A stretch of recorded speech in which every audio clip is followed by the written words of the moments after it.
नमस्कार, India voice देख रहे हैं आप। मैं हूं आपके साथ रिया डंगवाल। बुलेटिन की शुरुआत करेंगे बड़ी और अहम खबर के साथ। महाराष्ट्र में 20 नवंबर को होने वाले विधानसभा चुनाव के मद्देनजर प्रधानमंत्री नरेंद्र मोदी ने भी चुनाव प्रचार का आगाज कर दिया है।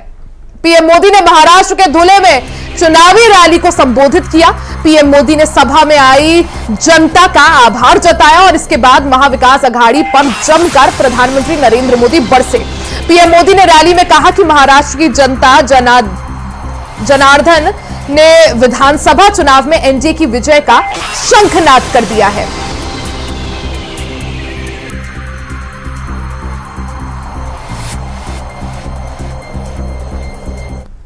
इन लोगों ने मेट्रो परियोजनाओं को ठप कर दिया,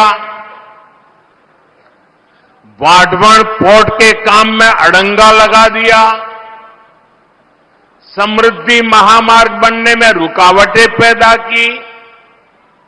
अघाड़ी वालों ने हर उस योजना पर रोक लगा दी जिसे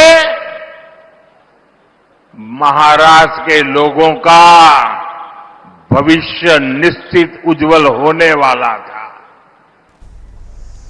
वहीं वाराणसी की सामूहिक मर्डर मिस्ट्री में सनसनीखेज खुलासा हो गया है। राजेंद्र गुप्ता के भतीजे पर शक और ज्यादा गहरा गया है।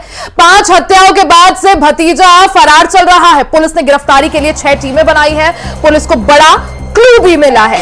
पहले राजेंद्र गुप्ता की हत्या की गई, उसके बाद राजेंद्र गुप्ता के 2 बेटों, 1 बेटी और पत्नी को गोली मारकर मौत के घाट उतारा गया। वहीं आपको बता दें कि 72 घंटे में मर्डर मिस्ट्री का एंगल बदल गया है। पहले राजेंद्र गुप्ता पर शक जताया जा रहा था कि राजेंद्र गुप्ता ने अपने दोनों बेटे, बेटी और पत्नी का खून किया होगा और बाद में खुदकुशी कर ली होगी। लेकिन अब पुलिस का मानना था पहले कि राजेंद्र गुप्ता ने तंत्र मंत्र के चक्कर में पहले अपने परिवार का सफाया किया, फिर गोली से खुद को उड़ा लिया। मगर अब गुप्ता परिवार की सामूहिक हत्या में भतीजे का एंगल निकलकर सामने आया है। पुलिस ने एक भतीजे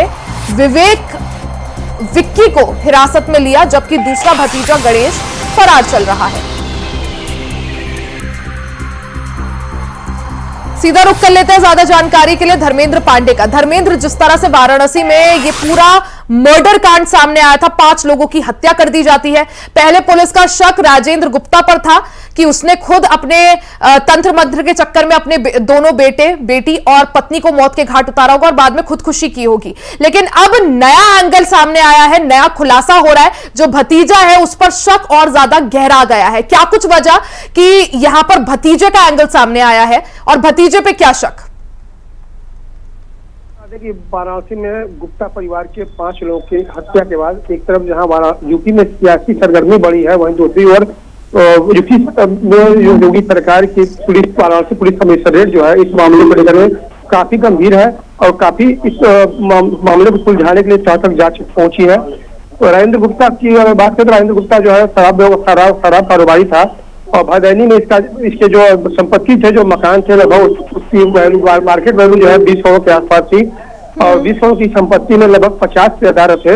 उस 50 ठेकेदारों से लगभग महीने की 5 लाख रुपए महीने के इनके किराए वसूले जाते थे। और पहले राजेंद्र गुप्ता के परिवार की हत्या में मामला सामने यह आया, तंत्र मंत्र के चक्कर में राजेंद्र गुप्ता ने अपने पत्नी और परिवार की हत्या कर दी। मगर उसी समय देर रात जो है राजेंद्र गुप्ता की लाश जो है रोहनिया थाना क्षेत्र में पाया गया।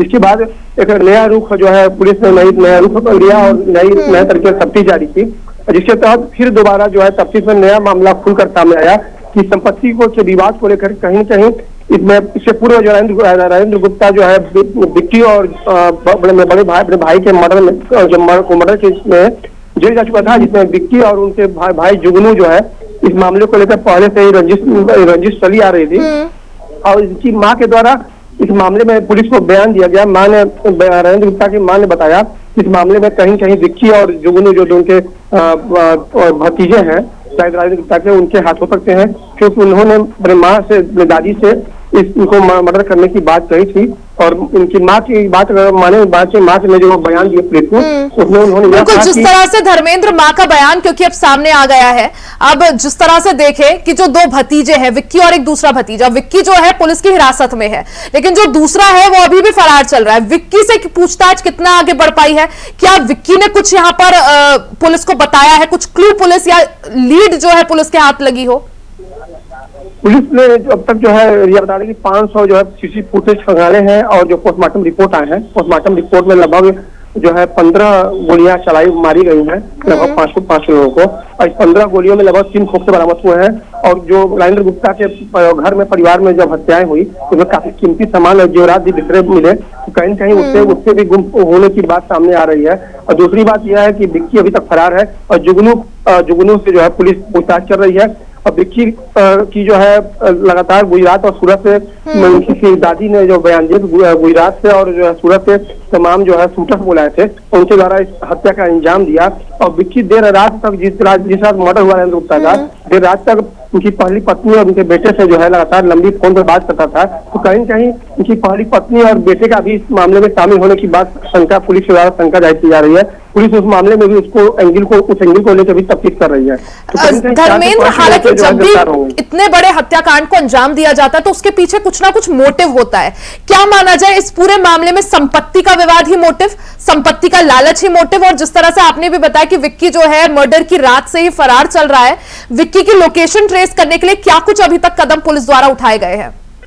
पुलिस ने विक्की के मोबाइल को ट्रेस किया है, उसके अलावा तमाम टीमें गठित की हैं और जहां जहां छापेमारी छापेमारी कर रही है। वहीं दूसरी आसनसोल में जो है इनकी पहली पत्नी, जिसकी 1995 में शादी हुई और 2 साल बाद उनका तलाक भी हो गया, उनका एक लड़की है। उस वक्त जो है जब मर्डर हुआ तो उस वक्त मर्डर के दिन काफी लंबे समय तक विक्की से फोन पर उनसे बात हुई। तो कहीं कहीं संपत्ति विवाद को लेकर इन लोगों इस साजिश के तहत इन लोगों के द्वारा मर्डर किया हो गया होगा। इस एंगल के तहत पुलिस जो है छानबीन कर रही है और पश्चिम बंगाल में जो है आसनसोल में भी पुलिस टीम जो है जा चुकी है उनकी पूछताछ के लिए, गिरफ्तारी के लिए। तो कहीं कहीं संपत्ति विवाद भी इस मामले में जो आ सकता है, वजह हो सकती है, क्योंकि संपत्ति में जो है विक्की को और उनके पहली पत्नी के परिवार को कहीं भी हिस्सा जो है राजेंद्र गुप्ता ने नहीं दिया था। ये भी जो है एंगल माना जा सकता है, कहीं संपत्ति विवाद भी इस मामले में जो हो सकता है। इस पूरे मामले में विक्की के जो पिता हैं और विक्की की जो मां है, उनका क्या कुछ कहना है? क्या उनके बयान दर्ज किए गए? क्या उनसे पुलिस ने पूछताछ की है इस संबंध में? राजेंद्र गुप्ता, आपको बता दें, राजेंद्र गुप्ता ने बीते 8 साल पूर्व विक्की के पिता और मां की हत्या में भी जेल जा चुका है। और उसके बीच में जो है अपने पिता कृष्ण कुमार जो इनके पिता थे, उनके पिता और एक गार्ड, दोनों से हत्याओं में भी इनका नाम शामिल था। तो लगातार जो है 4 ऐसे हत्या थे जिसमें राजेंद्र गुप्ता पहले से ही शामिल था। इस मामले में पैरोल पे छूट करके अभी बाहर आया था। उसके बाद यानी धर्मेंद्र, विक्की पर पहले से ही कई आपराधिक मामले जो है दर्ज है, मर्डर समेत। तो क्या यही वजह कि पुलिस का जो शक है वो और ज्यादा गहराता जा रहा है?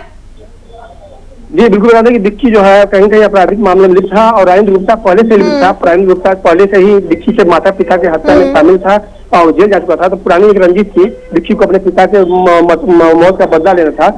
इसको ये भी एक जो क्लू था, इसकी वजह से विक्की ने जो है मामले को अंजाम दिया। और हालांकि उनकी दादी ने यह बयान भी दिया है कि विक्की इसमें शामिल था। तो कहीं कहीं विक्की पूरी तरह शामिल बताया जाता है। यानी सनसनीखेज मर्डर मामले में पुलिस को नई लीड मिली है। हालांकि विक्की, जिसको आरोपी पुलिस बता रही है, वो कब तक पुलिस की गिरफ्त में आता है और उसके बाद क्या कुछ खुलासे होते हैं वो देखना अहम होगा। धर्मेंद्र, आप नजर बनाए रखें, बहुत बहुत शुक्रिया जानकारी के लिए। वहीं बॉलीवुड के सुपरस्टार शाहरुख खान को जान से मारने की धमकी मिलने की खबर सामने आई। इस दौरान राजधानी में आग की तरह खबर फैल गई। मुंबई पुलिस अलर्ट हो गई है। इस पर मुंबई पुलिस उन्हें समन देकर लौट गई है। शाहरुख के घर मन्नत की सुरक्षा बढ़ा दी गई है। शाहरुख खान को धमकी रायपुर से दी गई थी। इस मामले पर मुंबई पुलिस ने फैजान नाम के एक शख्स से राजधानी के पंडरी थाने में पूछताछ भी की।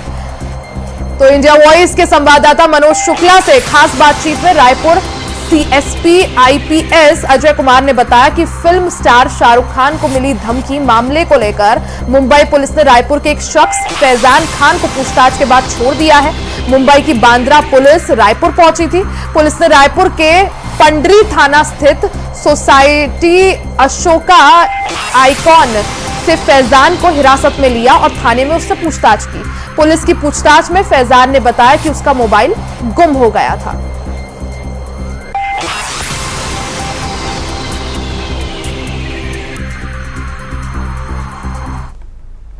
2 तारीख को मोबाइल चोरी हो गया था।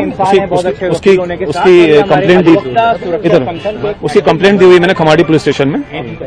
हाँ, और 5 तारीख किसी ने कॉल कर दिया शाहरुख खान को कि 50 लाख दो, नहीं तो जान से मार देंगे। तो उस पर मुंबई पुलिस आई थी रायपुर यहाँ पे मुझसे पूछताछ करने के लिए, मेरे घर पे आए थे। फिर मैं खुद पुलिस स्टेशन गया, अपना मोवा पुलिस स्टेशन में। तो करीबन 1-2 घंटा पूछताछ की उन्होंने मुझसे, मेरा स्टेटमेंट दिया मेरा। फिर अब 14 तारीख को वहां मुंबई बुलाया मुझको वहां पे उन्होंने।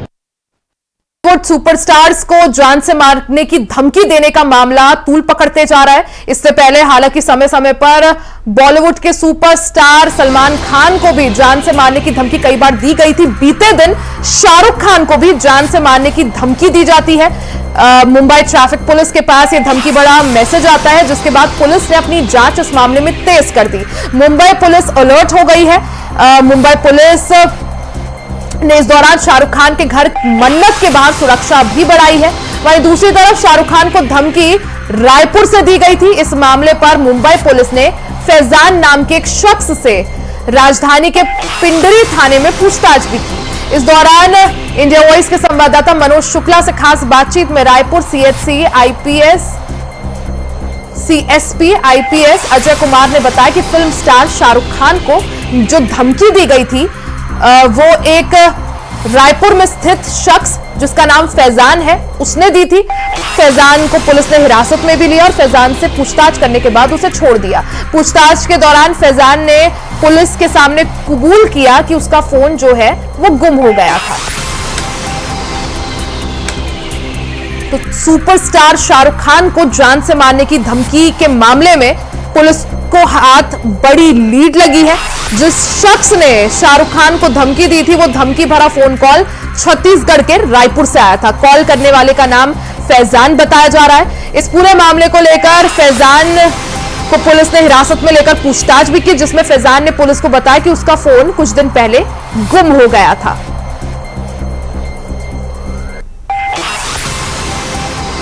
फैजान का पुलिस के सामने कहना है कि उसे फंसाया जा रहा है। बाबा सिद्दीकी हत्याकांड के बाद से बॉलीवुड सुपरस्टार्स में काफी ज्यादा डर और भय का माहौल है। इससे पहले कुछ दिन पहले सलमान खान को भी जान से मारने की धमकी दी गई थी। वहीं बीते दिन शाहरुख खान को जान से मारने की धमकी भरा मैसेज मिला था, जिसके बाद पुलिस ने कार्रवाई करते हुए इसके तार छत्तीसगढ़ से जुड़ते हुए नजर आए। मामला जो है वो रायपुर पुलिस का नहीं है, मुंबई पुलिस का है। जो बैंड्रा पुलिस स्टेशन है वहाँ पर एक अपराध पंजीबद्ध हुआ है, जहाँ पर एक शख्स ने कॉल करके शाहरुख खान का नाम लेके धमकी दी और उससे कुछ पैसों की मांग की। तो उसी मामले में मुंबई पुलिस आज थाना मोवा में आई थी और उन्होंने वहाँ पर पहचान की एक फैजान नाम के व्यक्ति की। तो उसको बुलाकर थाने में पूछताछ की गई, उसको एक नोटिस सर्व हुआ है। उसमें आगे की कार्रवाई मुंबई पुलिस द्वारा की जाएगी। सर, जैसे मैंने बोला, इसमें जो जांच है वो मुंबई पुलिस का जांच का विषय है, तो मुंबई पुलिस इसमें जांच करेगी और जैसे ही इसमें जो निकल के आएगा सामने वो आप सब पता लग जाएगा। ठीक। वहीं मेरठ के थाना टीपी नगर क्षेत्र में साल भर पहले हुए एडवोकेट अंजलि गर्ग हत्याकांड में आरोपी नीरज शर्मा ने बड़ा खुलासा किया है। अंजलि की हत्या उसके पति, सास, ससुर ने मिलकर कराई। नीरज ने कहा कि मुझे अब तक सुपारी के 20 लाख रुपए नहीं मिले हैं। इस दौरान आपको बता दें कि जमानत पर बाहर आया नीरज शर्मा कप्तान से मिलने पहुंचा। आरोपी का दावा है कि अंजलि की हत्या उसके पति, सास और ससुर ने मिलकर कराई थी। नीरज ने आरोप लगाया कि वारदात के मुख्य आरोपी ससुरालियों को पुलिस क्लीन चिट दे चुकी है। वहीं नीरज ने कहा कि उसे सुपारी के 20 लाख रुपए अब तक नहीं मिले हैं, उसे सुपारी की रकम नहीं मिली और जेल भी चला गया। नीरज ने पुलिस को अंजलि और उसके पति और अपने बीच हुई बातों की कॉल रिकॉर्डिंग और कॉल डिटेल भी दिखाई। नीरज का आरोप है कि पुलिस सारे सबूतों की दोबारा से जांच करे।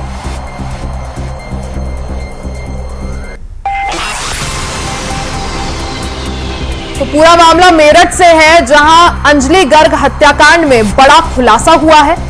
इस दौरान आरोपी नीरज शर्मा ने बड़ा खुलासा करते हुए कहा कि उसे अंजलि गर्ग की हत्या की सुपारी दी गई थी और साथ ही इस दौरान आरोपी ने मृतका के पति और ससुरालियों पर हत्याकांड का आरोप लगाया है। मेरठ के थाना टीपी नगर क्षेत्र में साल भर पहले हुए एडवोकेट अंजलि गर्ग हत्याकांड के आरोपी नीरज शर्मा ने बड़ा खुलासा किया।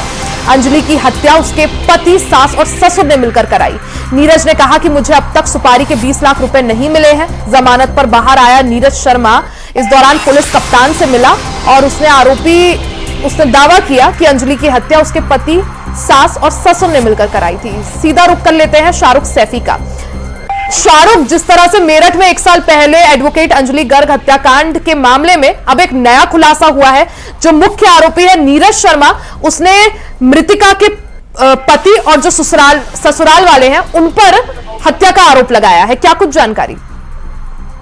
जी बिल्कुल रिया, मैं आपको बताना चाहूंगा 1 साल पहले हुआ हत्याकांड अंजलि गर्ग एडवोकेट, इसका मर्डर हुआ था और इसकी को लेकर के 20 लाख रुपए की सुपारी दी गई थी, जिसका खुलासा अब हाल ही में हुआ है। उसमें मेन आरोपी नीरज शर्मा ने कल कप्तान ऑफिस से आकर के उसकी शिकायत की है कि पूरा मामला ससुराल वालों ने कराया था, क्योंकि ससुराल वालों को था कि उसका मकान वहां से खाली हो जाए, जिसमें एडवोकेट अंजलि गर्ग वहां रह रही थी और एडवोकेट अंजलि गर्ग से उनके कई बार थाने में उनकी शिकायत भी की थी, लेकिन उस पर कोई सुनवाई नहीं हुई है। लगातार उनकी आपस में काफी टाइम से शिकायत का मामला सामने आ रहा था, लेकिन उससे कोई गंभीर मामला सामने नहीं देखने को मिला। लेकिन उसके बाद उनके ससुराल वालों ने नीरज शर्मा को इसको हायर किया और इससे 20 लाख रुपए की इसको सुपारी दी और नीरज शर्मा ने अपने 2 शूटर बुलाए और शूटरों को अपने घर में रखा और अगले दिन जब अंजलि दूध लेने गई तो वहीं उसके घर के सामने ही शूटरों ने उसको गोली मारकर उसकी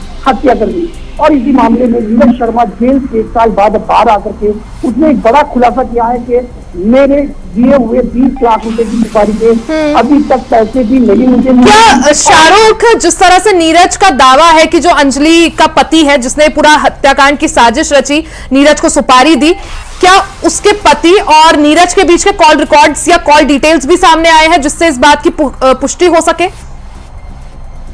जी बिल्कुल रिया, ये पूरे कॉल रिकॉर्ड और कॉल डिटेल का सारा जिसका भी सबूत है सब मेरठ के एसएसपी विपिन दादा को दिया है और इससे दोबारा से जांच के आदेश हुए हैं कि इसमें दोबारा जांच की जाएगी। और वहीं उससे ये भी कहा है कि इसमें जो मुझे 20 लाख रुपए सुपारी के मिल देने की बात हुई थी, लेकिन मुझे 20 लाख रुपए नहीं दिए गए हैं और उसमें नीरज शर्मा ने 2 लाख रुपए अपने शूटरों को बुला करके ये हत्या कराई थी और शूटरों को अपने घर भी रखा था। ये पूरा मामला प्रॉपर्टी खाली कराने को लेकर था, लेकिन इसमें ससुराल पक्षों ने मिलकर इसकी हत्या कराई थी और पुलिस ने कहीं ना कहीं उन पर मेहरबान होकर क्लीन चिट भी दे दी थी उनको। अब जिस तरह से पूरा मामला सामने आया, ससुराल पक्ष जो है अब वो सवालों के घेरे पर है और जैसा आपने भी कहा शाहरुख की अब इस पूरे मामले में फिर से जांच बैठेगी, फिर से जांच शुरू होगी, तो आगे क्या कुछ संभव? जी बिल्कुल, या मेरठ के एसपी सिटी आयुष सिंह ने आज हमें बताया है कि इसमें अब दोबारा से जांच करा दी गई है। काफी गंभीर आरोप नीरज शर्मा ने लगाए हैं उन पर। बिल्कुल, और जब नीरज शर्मा को शाहरुख गिरफ्तार किया गया था, क्या तब उन्होंने खुलासे नहीं करे, ससुराल वालों पर तब आरोप नहीं लगाए? और उस वक्त जैसा आपने भी कहा कि पुलिस द्वारा क्लीन चिट दे दी गई थी पति को भी और ससुराल वालों को भी, तो अब इस मामले में क्या कुछ आगे संभव? क्या पुलिस भी यहाँ पर सवालों के घेरे पर? नीरज शर्मा का यह है कि मुझे इस चीज का पछतावा हो रहा है कि मुझे बता देना चाहिए था, क्योंकि मैं इसके लिए लालच में आ गया था कि मुझे 20 लाख रुपए मिलने के सुपारी के, और मैंने उस टाइम पे जिस टाइम मुझी गिरफ्तारी हुई थी उससे कुछ नहीं बताया था। उसके बाद मैं जेल चला गया और जेल जाने के बाद मैंने अपना तगादा किया उनके पैसों का, लेकिन मुझे पैसे जो मेरी सुपारी के पैसे थे वो मुझे नहीं दिए गए। उसको लेकर के इसको पछतावा हुआ है। उसने मेरठ के एसएसपी विपिन दादा से चीज की शिकायत भी की है और कहा है कि ये मैन आरोपी है।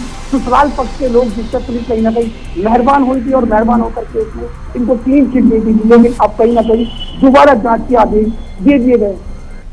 ठीक है शाहरुख, आप नजर बनाए रखें आगे मामले में क्या कुछ होता है। यहाँ पर जो मुख्य आरोपी अब है नीरज, जिस तरह से उसने खुलासे किए हैं, तो मृतिका के पति और ससुराल वालों पर क्या कुछ एक्शन लिया जाता है, जांच जब फिर से शुरू होती है तो क्या कुछ निकलकर सामने आता है, वो देखना काफी अहम होगा। शाहरुख, बहुत बहुत शुक्रिया जानकारी के लिए। वही अनुच्छेद 370 की बहाली को लेकर जम्मू कश्मीर विधानसभा में आज फिर से हंगामा हुआ। सत्र के 5वें दिन विधानसभा में कुपवाड़ा से पीडीपी विधायक द्वारा अनुच्छेद 370 की बहाली पर बैनर दिखाए जाने के बाद हंगामा शुरू हुआ। आज फिर विधायकों के बीच हाथापाई हुई। बीजेपी विधायकों द्वारा नारेबाजी की गई। इंजीनियर राशिद के भाई और अवामी इत्तेहाद पार्टी के विधायक खुर्शीद अहमद शेख को मार्शलों द्वारा सदन से बाहर निकाला गया। विधानसभा में पीडीपी के खिलाफ नारे लगे। इससे पहले गुरुवार को भी विधानसभा में काफी हंगामा देखने को मिला था। विधायकों के बीच हाथापाई भी देखने को मिली।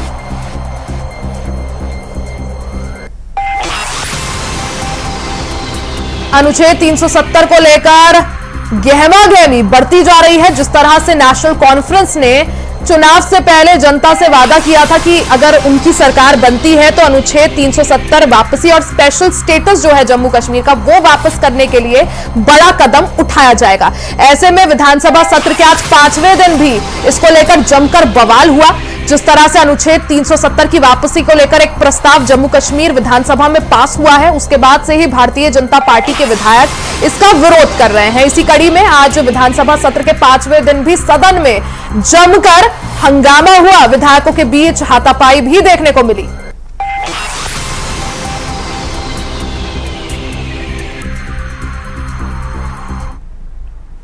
वहीं सपा प्रमुख अखिलेश यादव ने नदियों में प्रदूषण को लेकर बीजेपी पर निशाना साधा है। उन्होंने एक्स पर पोस्ट कर लिखा कि देश की राजधानी में बहने वाली नदी में जो सफेद झाग है, दरअसल ये नदियों को स्वच्छ करने के नाम पर निकाले जा रहे अरबों के फंड में बीजेपी के घोटालों और घपलों के काले कारनामों की परत है, जो ऊपर से बीजेपी की तरह झूठी सफेदी की चमकार है।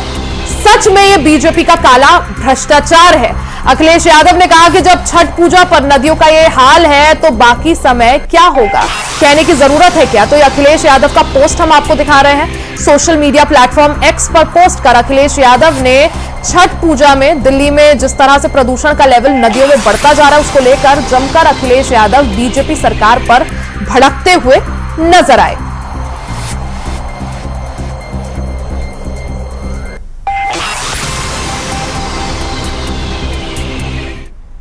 अब खबर कानपुर देहात से है, जहां पुलिस को चेकिंग के दौरान बड़ी सफलता मिली है। 25,000 का इनामी अपराधी पुलिस के हत्थे चढ़ गया। वहीं उसके साथी मौके का फायदा उठाकर फरार हो गए। पकड़ा गया बदमाश आधा दर्जन मुकदमों में लंबे समय से वांछित चल रहा है। वहीं अब पुलिस फरार आरोपियों की तलाश में जुट गई है। तो कानपुर देहात से पूरा मामला, जहां पुलिस की कुछ बदमाशों से मुठभेड़ हो गई। इस दौरान पुलिस को बड़ी सफलता हाथ लगी है। 25,000 का इनामी अपराधी पुलिस के हत्थे चढ़ा है। बदमाश के साथी हालांकि मौके से फरार हो गए। फरार आरोपियों की तलाश में पुलिस जुट गई है। तो कानपुर देहात से पूरा मामला, जहां बदमाशों और पुलिस के बीच मुठभेड़ हुई। इस मुठभेड़ के दौरान पुलिस को बड़ी सफलता हाथ लगी है। पुलिस ने 25,000 के इनामी बदमाश को गिरफ्तार किया है। साथ ही उसके जो साथी थे वो मौके का फायदा उठाकर फरार होने में कामयाब हुए, जिनकी तलाश में पुलिस जुटी हुई है। अधीक्षक महोदय के दिशा निर्देशन में अपराध एवं अपराधियों पर चलाए जा रहे अभियान के क्रम में अकबरपुर पुलिस द्वारा 12 जोड़ पुल के पास चेकिंग की जा रही थी कि तभी ग्राम मिसिरपुर की तरफ से 2 मोटरसाइकिल सवार तेजी से आते हुए दिखाई दिए। पुलिस द्वारा जब चेकिंग हेतु उन्हें रोकने का प्रयास किया गया तो मोटरसाइकिल सवार द्वारा गाड़ी तेजी से भगाते हुए पुलिस टीम पर फायरिंग की गई, जिससे गाड़ी अनियंत्रित होकर गिर गई। पुलिस टीम द्वारा एक व्यक्ति को घेर कर पकड़ लिया गया। पकड़े गए व्यक्ति ने अपना नाम मनोज सिंह बताया है। मनोज सिंह पुत्र वीरेंद्र, ये थाना सचेंडी कानपुर नगर का रहने वाला है। अकबरपुर थाने से इस पर 25,000 रुपए का इनाम है।